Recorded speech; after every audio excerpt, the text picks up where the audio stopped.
64 కళలు తెలిసిన కృష్ణుడు, సుదర్శన చక్రం ఉన్న కృష్ణుడు తన అవతారం ఎందుకు చాలించాల్సి వచ్చింది? కురుక్షేత్ర యుద్ధం తర్వాత 36 ఏళ్లకు ద్వారకా సముద్రంలో మునిగిపోయిన రోజు, ఒక అడవిలో కృష్ణుడు తన ప్రియమైన భక్తుడు ఉద్ధవుడికి, జరా అనే వేటగాడికి చెప్పిన 3 చివరి మాటలు ఏమిటో తెలుసా?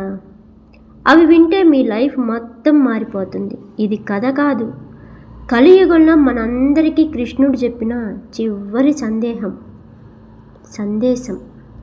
కురుక్షేత్ర యుద్ధం అయిపోయిన 36 ఏళ్లకు గాంధారి శాపం వల్ల యాదవ వంశం మొత్తం అంతమైపోయింది. ద్వారక సముద్రంలో మునిగిపోయింది. కృష్ణుడు ఒంటరిగా ఒక అడవిలో ఒక రావి చెట్టు కింద కాలు మీద కాలు వేసుకొని విశ్రాంతి తీసుకుంటున్నాడు. ఆయన ఎడమ కాలి మడమ భాగం జింక కన్నులా మెరుస్తుంది. అదే సమయంలో జరా అనే వేటగాడు దూరం నుండి దాని జింక అనుకొని బాణం వేశాడు. ఆ బాణం సాధారణమైనది కాదు. కురుక్షేత్రంలో బతికి ఉన్న సాంబుడి కడుపులో పుట్టిన ముసలం యొక్క ఇనుప ముక్క అది. బాణం తగలగానే కృష్ణుడికి తెలిసిపోయింది, నా అవతార కార్యం పూర్తయింది అని, వైకుంఠానికి వెళ్ళే సమయం వచ్చింది అని. బాణం వేసిన జరా పరిగెత్తుకుంటూ వచ్చి చూస్తే ఎదురుగా శ్రీకృష్ణుడు. భయంతో వణికిపోతూ కాళ్ళ మీద పడ్డాడు. స్వామి, తెలియక తప్పు చేశాను, నన్ను క్షమించని ఏడ్చాడు. అప్పుడు కృష్ణుడు నవ్వుతూ చెప్పిన మొదటి మాట, జరా, నువ్వు బాధపడకు, నువ్వు నిమిత్త మాత్రుడివి, ఇది నా కర్మఫలం. త్రేతాయుగంలో నిన్ను రాముడిగా ఉన్నప్పుడు చెట్టు చాటు నుండి వాలిని చంపాను. ఆ వాలే నువ్వు జరా. ఇప్పుడు ఆ కర్మ తీర్చుకునే సమయం వచ్చింది. కర్మ ఎవ్వరినీ విడిచిపెట్టదు. దేవుడినైనా నన్ను కూడా మనకి పాఠం.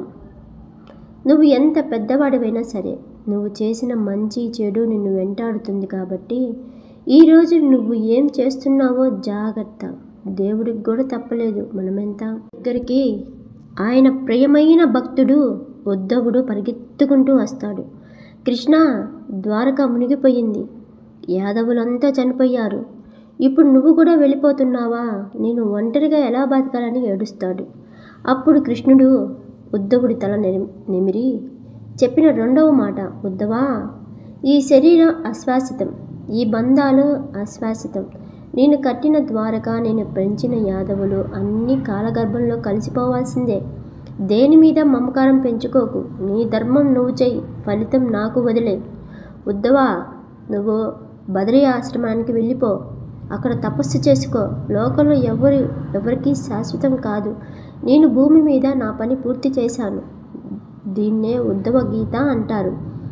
భగవద్గీతలో కురుక్షేత్రంలో అర్జునుడికైతే ఉద్ధవ గీత జీవితం చివరిలో మనందరికీ. మనకి పాఠం. నీ ఉద్యోగం, నీ డబ్బు, నీ బంధాలు ఇవన్నీ ఈరోజు ఉన్నాయి, రేపు ఉండకపోవచ్చు. వీటి మీద విఐపి అటాచ్మెంట్ పెట్టుకుంటే అవి పొగిన రోజు నువ్వు తట్టుకోలేవు. కాబట్టి ప్రేమించు, కానీ అతుక్కుపోకు. తన అవతారం చాలించే ముందు కృష్ణుడు ఆకాశం వైపు చూస్తూ నవ్వాడు. జరా, ఉద్ధవుడు ఏడుస్తుంటే ఆయన చెప్పిన ఆఖరి మాట, ఏడవకండి, ఇది ముగింపు కాదు, ఇది కొత్త ప్రారంభం. శరీరం ఒక బట్ట లాంటిది, చిరిగిపోతే కొత్తది వేసుకున్నట్టు ఆత్మ ఒక శరీరం నుండి ఇంకొక శరీరానికి వెళ్తుంది. నేను ఎక్కడికి పోలేదు, నన్ను నమ్మిన ప్రతి ఒక్కరి గుండెల్లోనూ ఉంటాను. ఇలా చెప్పి ఆయన తన భౌతిక శరీరాన్ని విడిచిపెట్టాడు. ఆయన శరీరం నుండి ఒక దివ్యమైన జ్యోతి బయటకు వచ్చి ఆకాశంలో కలిసిపోయింది. అప్పుడే కలియుగం ప్రారంభమైంది. మనకి పాఠం ఏమిటంటే, శ్రీకృష్ణుడు తన అవతారం చాలించే సమయంలో కూడా భయపడలేదు, ఏడవలేదు, నవ్వుతూ ఆహ్వానించాడు. ఎందుకంటే ఆయనకి తెలుసు ఇది ఎండ్ కాదు అని. ఫ్రెండ్స్, చూసారా, దేవుడిగా పుట్టిన శ్రీకృష్ణుడు మనిషిలాగే కష్టాలు పడ్డాడు, కర్మ అనుభవించాడు, చివరికి తన లీల చాలించాడు. అందుకే ఆయన మనకి అంత దగ్గర. ఆయన చెప్పిన ఈ 3 చివరి పాఠాలు గుర్తుపెట్టుకోండి. 1, కర్మ తప్పదు, మంచి చెయ్యి. 2, అటాచ్మెంట్స్ వదిలే. ఏది నీది కాదు. 3 భయపడకు, అంతా ఆయన లీల. ఈ వీడియో మీకు ఏదైనా నేర్పిస్తే, మీ లైఫ్లో ఉన్న ఒకరు గుర్తు వస్తే వెంటనే వాళ్ళకు షేర్ చేయండి. హరే కృష్ణ అని కామెంట్ చేయండి. మీ కామెంట్ చదివిన ప్రతి ఒక్కరికి కృష్ణుడి ఆశీస్సులు ఉంటాయి.